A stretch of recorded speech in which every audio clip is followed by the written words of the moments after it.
Hi guys, welcome back to Blue Mountain Bushcraft and Outdoors.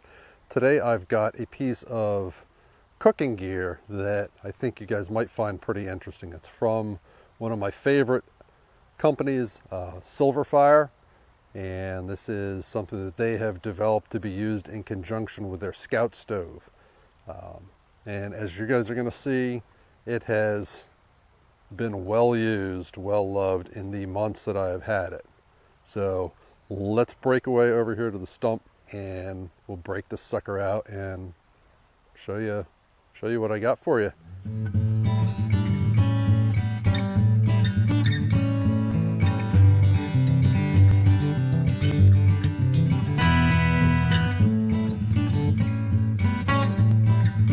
Okay guys, so some time ago I reviewed the Silverfire Scout stove.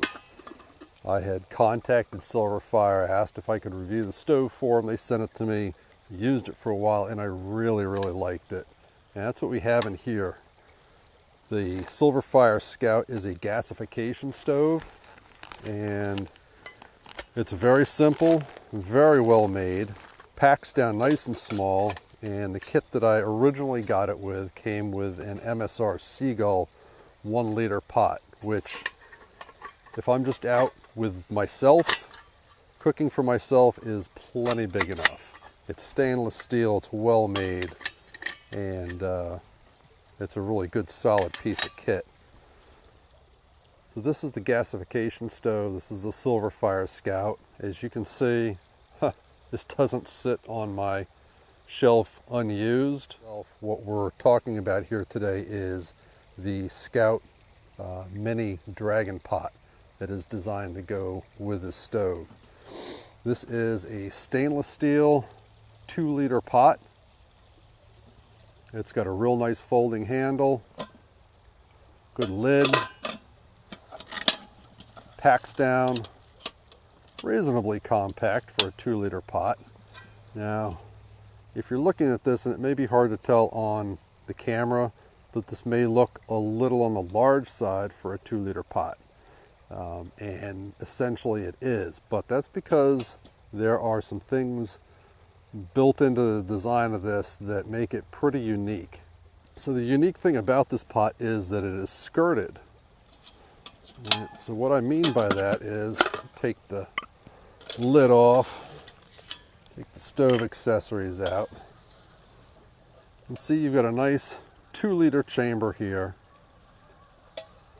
If we flip this upside down, you see this is actually your vessel down here, and this entire outside section is skirting. And what this does is allows for more efficient heat transfer with your stove. So you get your stove set up. Really guys? You gotta pick now? I think it's spring. It's January and it's like 45 degrees out. Go figure. Anyway, this pot fits right down on top of here, and after you've got your stove already burning, you put this on. All the heat from the flames from your stove are going up and being contained inside the skirt and being transferred to the sides of the cooking vessel. So your fuel requirements for the stove, which are already very small, are smaller yet. Todd Albee, the owner of Silverfire and the designer of this pot and the stove, I think said that for the fuel requirements for this stove with this pot, for just using biomass that you pull out of the woods, you know, the sticks, twigs, branches, things like that, fill this up, are about half of what they normally would be to just boil up a pot of water with a regular pot, non-skirted. So that's pretty good. It's really gaining you a lot of efficiency. So instead of me babbling about this some more, let's get this stove set up and burning, and I'll actually show this thing to you in action. Just wanted to point one thing out. As you can see, I've had this for a while, just haven't gotten around to reviewing it, but I use this all the time. Now I don't use this out in the woods a whole lot because typically when I go out, it's just me. But the stove that I use at home is a gas stove, so uses an open flame. And I use this on the stove at home cooking all the time, especially for pasta, rice, grains, things like that, where I'm not cooking a whole lot. This is just a great size, and this skirting really works to get the water boiled up very quickly, much more quickly than just the normal kitchen pots. So the first thing you want to do is you want to get your stove set up, and you want to get it burning pretty well before you put your pot on. Now, it's been raining here for the past several days. It rained all day yesterday. Everything is completely soaked. So, sorry guys, but I'm going to cheat a little bit today, and I'm not going out and gathering biomass. And it's biomass, let's face it, is just a fancy way of saying woods debris. Sticks, twigs.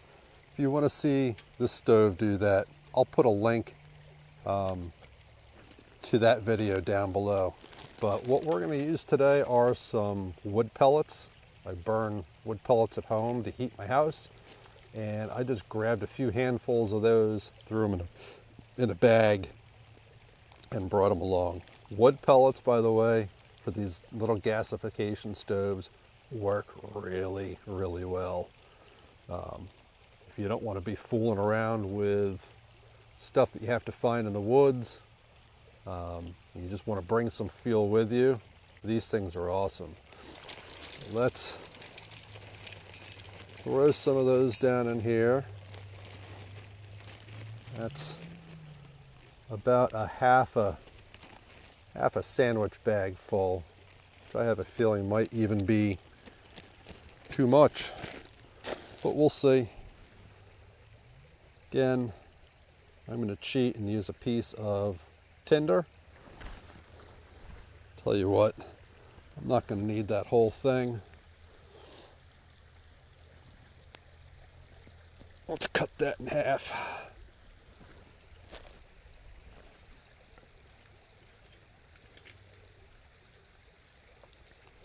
We'll get that going.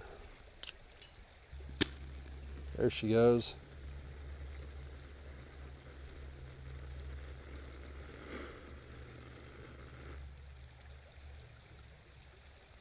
All right, I'm going to give this a couple of minutes and let this get started, and we'll put the camera back on and show you the stove and the pot in action. One thing I want to point out is before you actually put the stove or put the pot onto the stove, whether you're using, biomass, the twigs and sticks and things like that, or, if you brought some wood pellets along with you, whichever way you want to go, you want this to start gasifying before you put the pot on, because the skirted design is designed to recess down over top of the top here. It still allows for good airflow, but it can restrict it just enough so that when this stove is trying to establish itself, you could potentially snuff your fire out. Okay, you can see that the flames are now starting to come out of the jets, more so than off of the top of the pellet. So this took, I don't know, maybe 5 or 6 minutes for this to establish itself. Not too terribly long, but it's cooking pretty good now. So let's take the pot and set it down on top. You can see we've got a little bit of flames, or a little bit of wind today blowing the flames around. Not a whole lot, but this will be enough to demonstrate just how much this helps protect from the wind as well, which also will help increase the efficiency. So all we're going to do is we're going to put that directly on top here. Now you can see the smoke starting to come out of the ports here within the skirting itself. And right now I have this loaded up with probably about 1 liter of water, maybe a little more. All right, you can see we're cooking away here. I find that when you put this on here, it does smoke a little bit more than the stove normally would. Just pull that off to show you that it is still going nice and strong. Plenty of flames. But all of that heat is now being contained inside this skirting. So I probably should have set a timer to see how long it was going to take, but I didn't. One of the things I wanted to point out to you was in the lid. You can see there's some drainage holes here, and I find that to be extremely useful, especially at home when I'm using this, especially for like cooking pasta and rice and things like that, for draining it off. I don't need to use a strainer or anything like that. I can just hold this lid in place and tilt the whole pot over, and it drains right out without losing, any of the things that you're actually cooking. All right, guys, I'm going to say we're pretty close to about 7 minutes, maybe 8 from when we got started, and I can hear the water is just about ready to hit a good rolling boil. Not quite there yet. One of the things that I wanted to point out about this stove is its stability for the stove and the pot. No, we're at a rolling boil now. Like I said, I didn't time it, but I'm going to say it was probably pretty close to about 8 minutes for a liter of water. And we've got, oh wow, I'll have to reset the camera to show you just how much fuel is in there. I used way too much. But anyway, as I was saying, one thing that I wanted to talk about was the stability of this setup. So you don't have this entire pot perched up on top of the stove where it could get knocked over easily. This is sitting down on top of that pot stand, and it just kind of, it doesn't lock in place per se, but it's not going anywhere either. I'm not sure if you can see how much is left in here, but it looks like we barely touched the fuel. It might be hard to translate on camera. See if I can get you a little closer. In any case, that was way too much fuel. It was way more than we needed. That's the first time I've used this pot in conjunction with the wood pellets. All right, just got my canteen cup from Heavy Cover here. I've got a little bit of instant coffee mix. We'll let that set, cool off a little bit. Make a little lunch. Little Mountain House chili mac. Guys, from the time that I pulled the pot off to now has been about 9 minutes. This thing's still going strong. Yeah, I used vastly too many pellets. My bad. Okay, one other thing that I wanted to point out to you was any of you guys that cook out in the woods using pots know what a pain in the rear end it can be to get things cleaned up. Typically you want some sort of a bag or something to put your pot in so it doesn't get everything filthy and sooty and nasty. And with this skirted design, none of the outside of the pot gets all that dirty.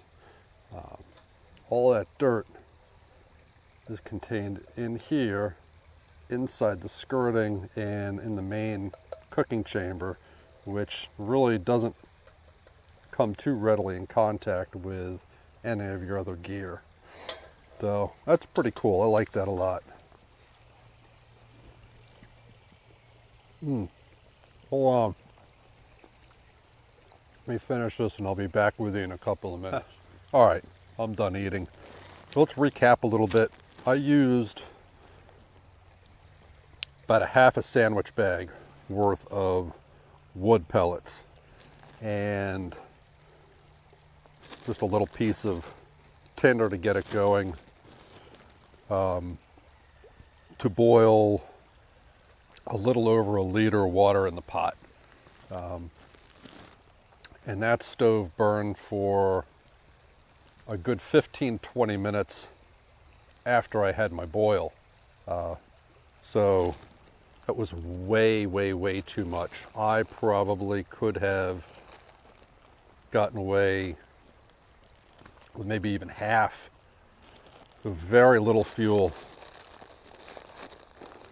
I'm going to guess that much tops is all we would have needed to actually boil up that much water. We could have easily done 2 liters with that much fuel. So whether you're purifying water or you're just cooking for a group of people to make coffee, boil water for mountain houses, you know, whatever, this pot will do whatever you want it to do. Okay, just to show you what all we've got going on here, we've got the stove broken down into its compact travel form. There is 2 utensils, a ferro rod, some extra tinder, that stuff down in there. We put the bag of remaining pellets in here. It's all enclosed up in the stuff sack. All right, so that all fits into that nice little package. We'll take our pot.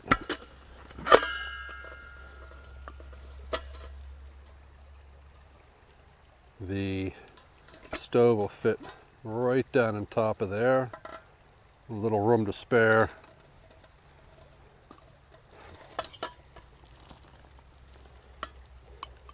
Lid's a little bit of a tight fit with all those pellets.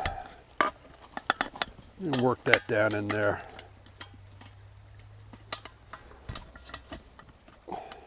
Use this spring-loaded latch. And there you go. It's all loaded up into one compact package. It's not going to rattle around. And you've got everything there that you need to start your fire. You've got your fuel. You've got your tinder. Everything. All right there. Pretty deluxe. Okay guys, so let's wrap this up. Like I said before, I'm a big fan of Silverfire. They make really high quality gear.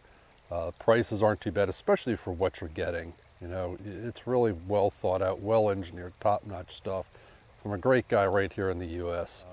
This 2-liter mini Scout Dragon pot is excellent. Again, for one person, it's overkill. It's not designed for that. It's just, it's big.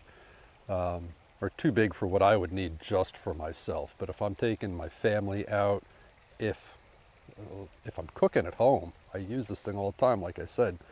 Or if I'm just cooking for a group of people, you know, a larger camping group, it's fantastic. It does not use much fuel at all. You saw how efficient it was with the wood pellets.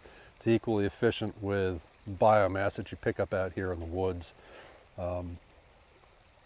It's reasonably compact. It doesn't weigh a whole lot, and it just has so much capability. I highly, highly recommend it. Heck, I highly recommend it if you have a gas stove at home and you never take it out into the woods. I really like this. You know, the only thing that I would say that I'd like to see improved on it is right now the hinge for the handle is just free floating. I wouldn't mind seeing some locking tabs built into this hinge design so that the handle can fold down and lock in place and it doesn't flop around. So Todd, if you're listening, it's just a thought.